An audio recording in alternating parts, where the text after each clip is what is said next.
Good morning, it's Vic Murray again. Today we're in the breeding room again, and this morning we're going to talk about keeping records for your breeding records of your birds. This is very important if you're going to breed championship show Budgerigars. There's no difference to breeding racehorses or show dogs or anything. Bloodlines are very important because a lot of the time we do what we call line breeding. Not everybody does, but it usually does entail a bit of pairing up with your birds that are related, so you have to be very careful not to relate too closely. And line breeding can generally, the theory is that if you've got really good features you want to keep in your birds, then you can multiply those features by putting birds together that have got the features that you're looking for. And in this case we've got a nice big cinnamon hen next to a big light green cockbird. It's got a lot of feather blow on the front and directional feather and width, but he needs a bit more mask and spots. His mask and spots are a bit short, so in this case we're going to put a hen with him that's got better spots and masks. And on the breeding records we then have a number of things. These can be downloaded off the club website. They're there to print out for yourself, and the top across the top line there you've got the box number, which in this case is box number 1, and the date that I'll pair them up. The clip's covering that because the date that we pair them together there. Now in the columns across you've got the cockbird, his ring number, the year is, what year he is, and his colour variety. And I use a computer program for my bird keeping, which we'll talk about in a minute. My birds each have an individual computer number.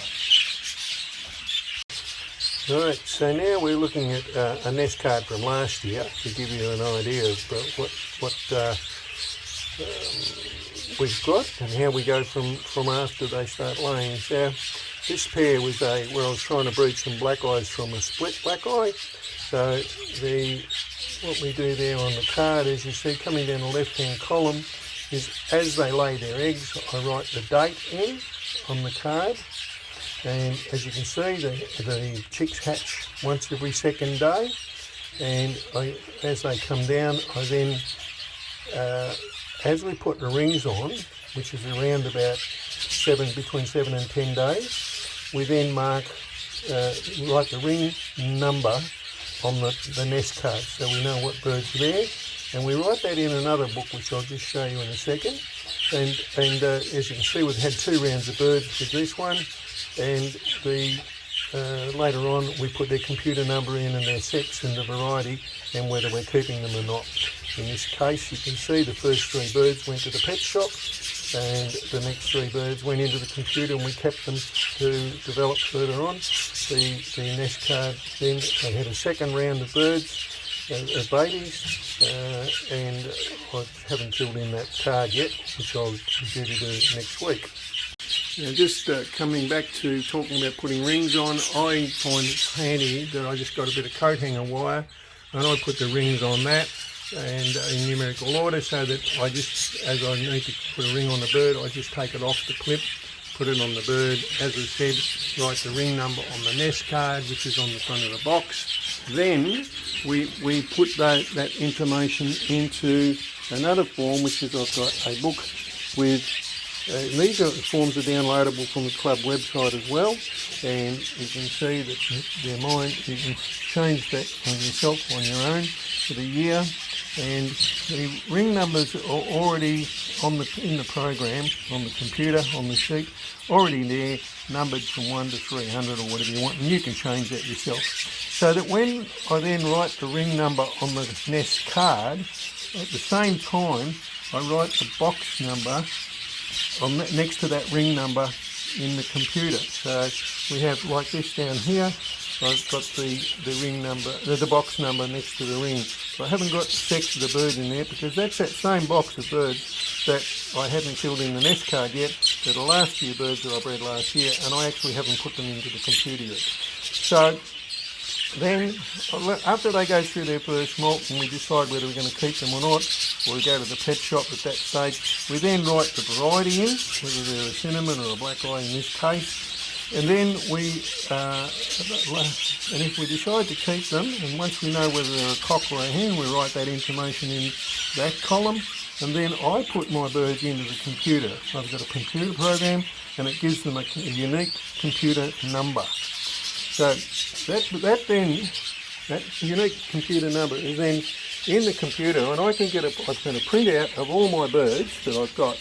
And it's really good for pairing up and keeping records with your birds. So you'll see the computer number on the left-hand column, the ring number of the bird and the year. So you can print this out in year order, or ring number order, or computer number order.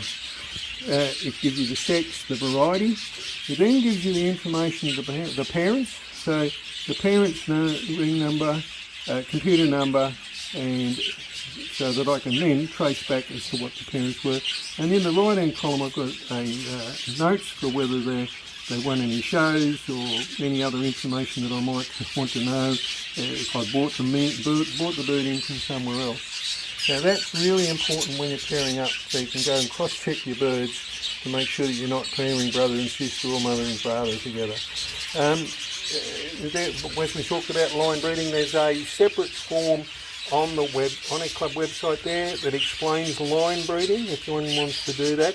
But I'll show you this bird. I do line breed to a degree, but not too closely.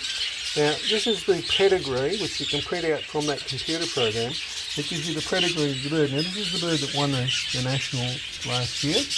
Now you'll see that